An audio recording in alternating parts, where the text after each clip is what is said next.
You keep doing this to yourself and you don't even realize it's killing you. Are you exhausted but feel like you can't slow down? Are you doing everything right but you still feel off? Do you crash at weird times and can't focus when it matters most? Well, if you said yes to any of these questions, then this video will be your ticket to freedom, because today I'm diving into something that is silently destroying your success, and that is energy mismanagement. Now, I personally thought that I could do it all. I could be a present husband, I can be an active father, I can be a really successful businessman, I can take care of my health, I can do all these things. And I could until I couldn't. I don't know about you, but the thing about burnout is it doesn't take you out for one day. It could take you out for several days. And I was stuck in this cycle of go, go, go, go, go, and then having to stop forcefully for a long period of time. And it was actually hurting my body more in the long term. And when I found ways to recalibrate my energy and manage it better, my entire life changed. Now, here's what you and most other high achievers actually want when it comes to managing your energy. You want to wake up feeling energized and clear, not wake up with this fog. You want to work in flow without having to feel like you're going to crash at any minute. And you want to lead with presence and peace, not just pressure. And if that's what you want, then you need to understand 3 key points, the very things that I discovered in mastering my own energy. Point number 1 is that your energy is not just physical. Most people will kind of look at your energy as a physical thing, but it's also mental, it's also emotional, and even more importantly, it's also spiritual. So one thing I want you to understand is that you're not lazy. It's just that you're leaking energy in places that you haven't really named or identified. And it can be anything from toxic conversations to digital noise and distractions to poor sleep cycles. Here's the thing, we need to fix that. More on that in a bit. Point number 2, that you can build your very own custom energy system. You need to know your rhythm, your peak power times, and what actually restores you. Now, this is something I like to call your mana profile, and it's the foundation for all of your growth. Point number 3, recovery is a skill, not a reward. So using tools like the 90-20 rule, recharge rituals, and energy audits, you can build power back into your day without losing momentum. And the truth is, the more you protect your energy, the more powerful you'll become. Now let's walk through the system that I share with my clients to help you master your mana. By the way, I have a PDF that walks you through your mana profile, how to eliminate leaks, and how to schedule your daily rituals that restore you in real time. So click the link in the description of this video so you can follow along and take notes. All right, so one thing to understand with the word mana, this is a term commonly used in video games, and mana is given to a character, and mana is defined as the amount of energy that can allow that character to make magic happen. And I thought to myself, wow, what a great principle to apply to life, because you and I can both agree, the more energy you have, the more things you feel like you can make happen. So if you're able to better manage your mana, the more likelihood that you'll be able to make magic happen in your life. So let's jump in. Mana mastery is broken down into 4 phases, and we'll look at each one. Now, the first thing is we gotta actually identify your mana profile. And part of it is defining your primary energy type. Where do you get most of your energy from? And then there's 4 areas. When you define your primary energy type, there's physical, which when you're thinking about your mana profile physically, you need movement, you need sleep, you need nutrition. So those things, when you optimize those, that's where you're getting a lot of your energy from. It also could be mental, because you need challenge, you need to learn, you need structure and systems, and that helps you. That gives you energy, power. Emotional, the need for connection, expression, laughter, joy, experiences. And then there's spiritual, need for meaning, for purpose, for stillness. You can kind of sense where you get most of your energy from, what lights you up, what really gives you energy. That's going to be your primary energy type. And it's important for you to know that as we go into how do we actually recharge and gain more power from based on your profile type. Now, after you figure that out, now we got to identify your peak power times. And so I always have my clients pay attention and track their energy across 7 days. What does this look like? Well, this looks like tracking everything that you do and having some type of metric system that allows you to determine what fills you up, what drains you. And it could be on a scale from 1 to 4, 4 meaning it lights you up, 1 meaning that it is painfully draining. And you look at each activity that you're doing throughout the day and you're giving it a measurement. And what that does is it allows you to look for trends. Like when you are in your morning surge, like when is that? When you are feeling your post lunch or your afternoon dip, what are you doing then? Maybe you feel more clear before you're going to bed. Maybe you feel less clear. Maybe you feel groggy in the morning. Whatever those things are, you start to notice the trends based on how you track it. And there's so much information and technology we can use to track everything from sleep to what we eat to our mood to journaling, everything. So use what you have and just track for the next 7 days to see how you're actually using your energy in the time that you're giving yourself. Now, once we have our profile and we understand trends and we tracked our energy, now we got to look at how do we eliminate these energy leaks. We all have them, and we're not getting rid of all of them. I don't think it's necessarily possible to get rid of every possible leak, but we're going to get rid of the big things now that you're able to identify them. So first, we got to list the leaks that you notice. What are the things that absolutely drain you, whether it's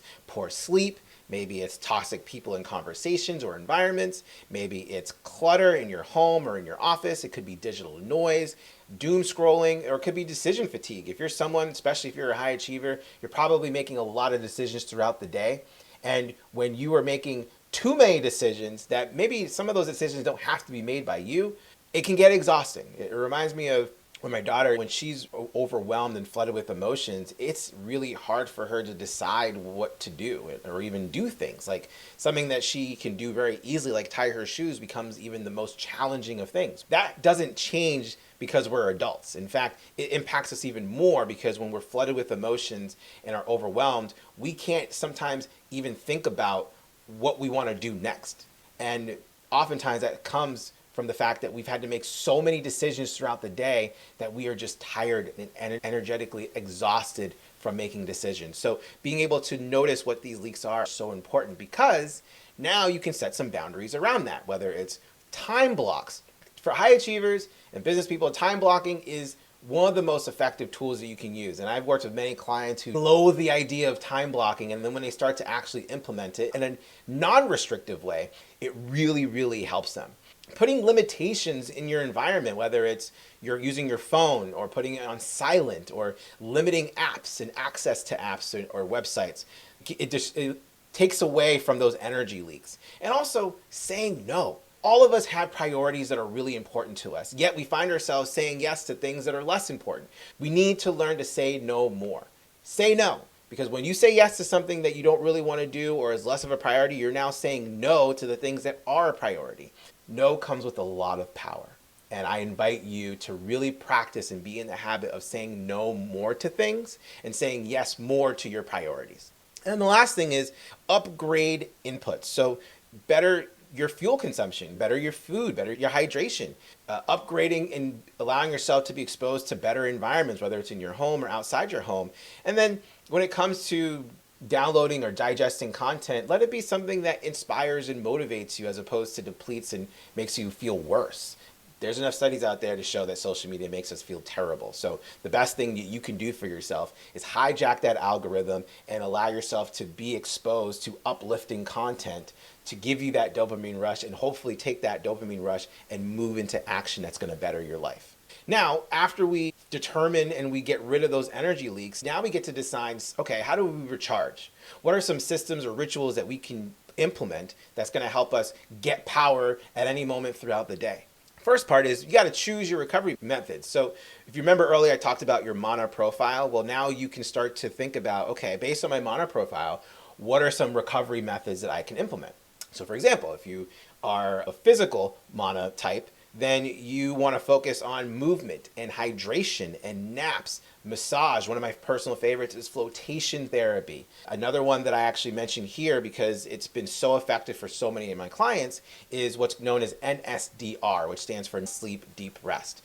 Now, I cannot technically speak to it as well as the likes of someone like Andrew Huberman. So if you were to go online and Google Andrew Huberman NSDR, you're going to see not only his techniques, but his explanation of them. But the best way I can describe it is it's a conscious rest technique that allows you to breathe in such a way that it lowers your heart rate to the levels that it would be if you were asleep.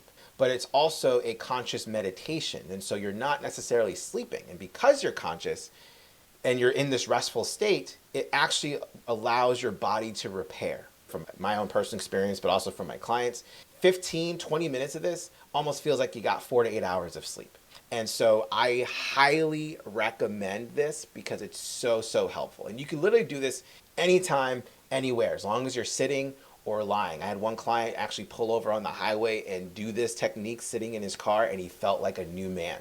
Now, on the mental side, taking walks, meditation, listening to music, things that can stimulate your mind and help recharge it. Binaural beats is a great example of what you can use to help give you that energy. Different frequencies that you can listen to totally helps. Emotional, journaling, therapy, authentic conversations, being able to connect with someone, sharing, expressing. For some people, that actually gives them a lot of energy, being able to interact with someone else. And then spiritual, nature, prayer, breath work, even stillness and silence. These are all tools that can help you recover. Now that you have these methods and these tools, now we can get into scheduling what the rituals can look like. And so you want to insert small and big windows into your calendar. So it could be an example like a 10-minute breath work every day, or it could be 1 day of a digital detox every month. It could be 15 minutes of a meditation. It could be 10 minutes of a journal. I personally recommend at least 1% of your day dedicated to implementing a recovery method. And ideally, you want to try to implement this during a time when you're experiencing a dip in energy. If you can afford to do it, you can sprinkle 15 minutes throughout the day of some type of recovery method to support you. Now that we've identified the profile, we've eliminated the big energy leaks, and now we have recharge rituals that we have incorporated into our calendar, now we can rebuild our energetic prana system. This looks like aligning your work with energy. And so doing creative, high, deep focused work during your peak energy zone. So now that you know when you feel the most energy, which typically can happen at 2 times during the day. For a lot of people, it's in the morning and then in the late afternoon. And so aligning your best work or the most important work with that activity. And then handling administrative stuff or things that just don't require as much energy. Sometimes for some people, it's having conversations. You can do it during the lower energetic times. Another example you can use is using something like the 90-20 rule, known as the ultradian rhythm. It's basically 90 minutes of deep work and then 20 minutes of recovery. This might sound somewhat similar to things like the Pomodoro technique. Whatever it is, whether it's 45 minutes and 15 minutes of time or 90-20 or 120 minutes or whatever it is, have a system. Oftentimes I find that my clients do not have one, so they find themselves working for 3, 4, 5, 6 hours. And then at the 4-hour mark, their productivity and their effectiveness tanks. And then they wonder why they're not as effective. Well, you're not giving your brain or your mana profile a time to rest and recover so it can go back to a high level of productivity. I highly recommend implementing some type of system. You have the ultradian rhythm here, but you can also use the Pomodoro technique. But whatever it is, use something to support you in the rhythm of your productivity. And then the last part is train your recovery like your output. You want to track your heart rate variability. You want to track your rest days. You want to track your sleep cycles. You want to track how you are feeling throughout the day as your energy is peaking and dipping.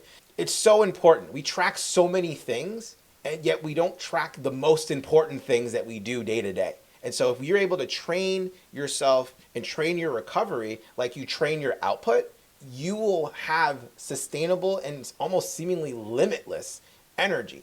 And the last part about it is that you want to also schedule moments of not just recovery, but moments of joy and play, almost like they're dates or meetings or strategy calls with yourself, so that you can actually increase the amount of recovery that you have. Maybe there's certain days where you know you're going to do a lot of work. Maybe schedule some time and place for you to be able to enjoy it to give you that extra dose of recovery. And so using this system is going to allow you to have boundless and sustainable energy. So that's it. If you want to get together and actually work on the execution of this plan, shoot me a DM. I'm at The Professional Wingman, and you can use the code PIZZA. And I'll send you a link to a document and you can let me know if you're in or you're not. Here's the thing. You don't need to grind through your energy. You just need a better system for managing it. Whether it's your business, your life, your family, they don't just need your effort. They need your vitality.